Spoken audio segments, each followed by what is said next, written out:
Tidak mengerti dan saya ingin menjelaskan kembali untuk memperjelas terkait soal prosesnya. Saya tidak mengerti dengan dakwaannya. Iya, saya ingin menjelaskan alasannya. Ya, kalau sudah mengerti kan? Belum mengerti. Jadi dakwaan saudara itu kan sudah dibacakan tadi. Iya. Sudah jelas kan? Saya ingin menyatakan sebuah pendapat gitu yang kemudian jika kalau pendapat saudara nanti, ya, semua ada waktu untuk menyatakan pendapat, ya. Oke, baik. Sekarang kalau memang itu tanggapan dari saudara terhadap dakwaan tersebut, silakan saudara masukkan sendiri. Iya. Saya apakah mulai eksepsi atau bagaimana soal tersebut? Ya, silakan. Ya, terima kasih ya. Terdakwa menyatakan belum mengerti, maka dari berdasarkan pasal 154, maka dimohon jaksa menjelaskan lebih detail tentang apa unsur dakwaan ini. Karena kami pun selaku kuasa hukum, kami itu bingung, ini dakwaan apa sih dari sini? Muter-muter jadi apa sampai apa itu nggak jelas sebenarnya. Segera memahami kalau terdakwa tidak mengerti dakwaan perbuatan itu apa sih? Bahkan tadi jaksa sudah menyatakan bingung. Dan macam terkait panik darahnya itu sangat kami. Jadi menurut kami sesuai dengan hak terdakwa di dalam pasal 154 bahwa untuk diperjelas kita ada kata-kata benar-benar mengerti. Maka saya lihat. Jadi dakwaannya sudah secara tertulis ya, sudah dibuat secara tertulis yang jelas kita sudah bisa baca semuanya, sudah bisa membaca. Tapi kalau misalnya dalam dakwaan tersebut memang sudah kurang jelas dengan atau sudah mengatakan tidak begitu tadi. Pasal 155 atau pasal 155 ya. Misalnya ada yang mengatur kata-kata benar-benar mengerti. Silakan saudara menjelaskan yang berkaitan JPU yang tidak benar. Dijelaskan saja.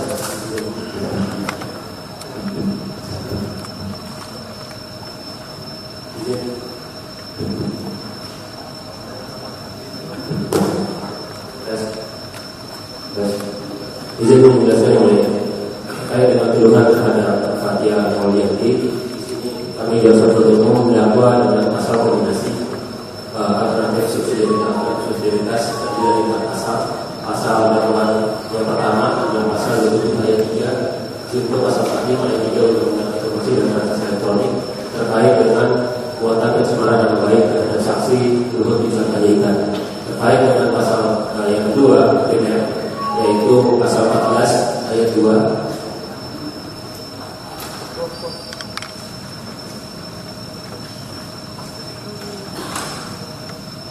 Undang-Undang Hukum Pidana nomor 1 tahun 46. Di sini unsurnya adalah turut serta melakukan menyiarkan suatu berita atau mengeluarkan pemberitahuan yang dapat menimbulkan keonaran di kalangan rakyat, sedangkan ia patut dapat menyangka bahwa berita atau pemberitahuan itu adalah bohong. Maka dari itu dalam uraian dakwaan kami menguraikan berbagai macam pro dan kontra yang terjadi setelah adanya YouTube atau podcast yang dilakukan oleh saudara Aris Hasan dan saudara Fathia. Demikian juga pasal 15 yang mulia, yang kurang lebih unsurnya mirip dan tidak akan menjelaskan lagi. Terkait dengan pasal 310 itu pun mirip dengan pasal 723 Undang-Undang ITE.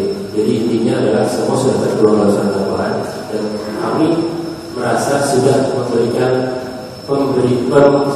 penjelasan yang cukup jelas terhadap terdakwa ini, dan mereka juga sudah didampingi oleh penasihat hukum yang sudah seharusnya memahami mengenai hukum. Jadi pada saat mereka bertanya lagi, kami bertanya kembali apakah mereka paham hukum. Terima kasih.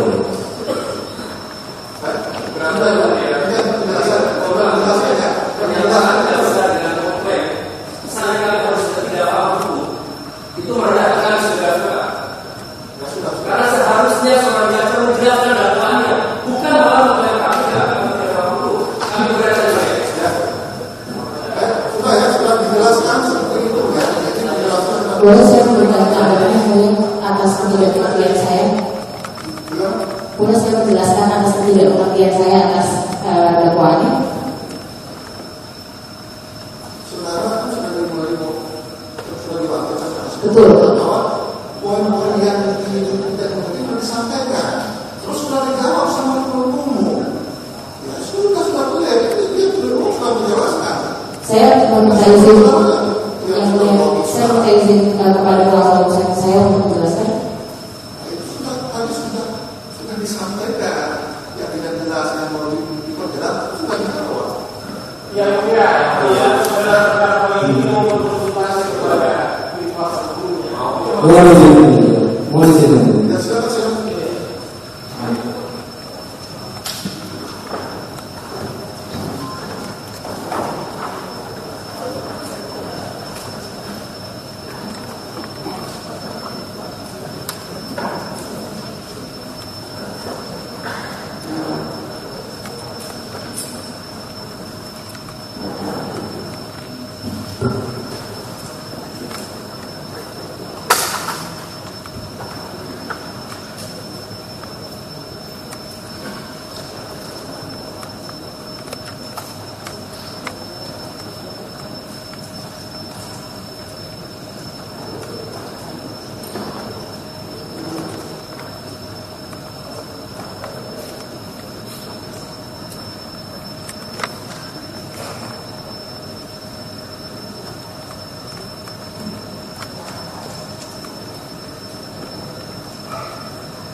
Jadi setelah dijelaskan oleh kuasa hukum saya, tadi sudah dijelaskan bahwa saya akhirnya mengerti terkait soal dakwaannya.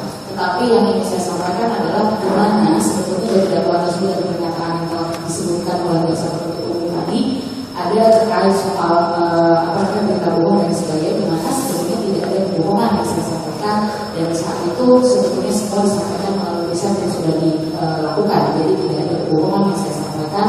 Dan substansi terkait soal komentar daripada YouTube juga sebetulnya tidak berdasari ataupun menjadikan sebuah dasar atas tuduhan atas kebohongan yang saya lakukan. Itu saja yang saya sampaikan di dalam. Itu nanti saudara itu Iya, siap. pakai sekarang ya. Itu nanti bukti persidangan. Dengan semua yang terjadi ya. Bagaimana sudah kok? Yang mulia, mohon maaf, demi maaf dan kehormatan Officium Nobilum, kami meminta jaksa untuk pernyataannya bahwa mengesahkan kami advokat tidak secara itu. Terima kasih. Sebelum itu, mohon sidang untuk Mohon izin yang mulia. Mohon izin yang mulia. Artinya demikian teman-teman tim advokat dari terdakwa. Kita kan sudah membuat dakwaan secara tertulis dan kemudian dakwaan sudah kita bacakan secara runtutan dari dakwaan yang telah kita susun secara kombinasi ini. Jadi sudah jelas. jelas. Jadi begini yang mulia. Jadi ketika kemudian penasihat hukum mengatakan bahwa dakwaan itu jelas, menurut kami majelis saya sudah luruskan.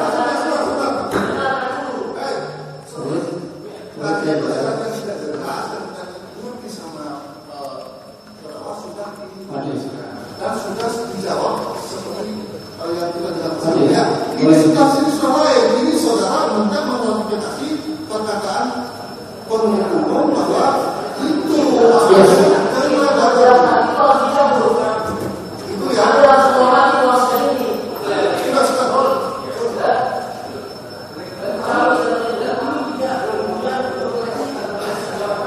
Makanya sudah cukup. Jadi apa yang tadi disampaikan dari hukum yang saudara bingung, perasaan saudara ya hukum yang sempat saya ya sudah. Kami cuma mengingatkan, memberikan peringatan untuk tidak berkenal berlebihan. Baik. Mungkin itu merupakan tindakan dari personal ya. Baik yang mulia, terima kasih. Kita pada konteks pembicaraan ini jadi fokus ya, jangan melebar kemana-mana. Baik.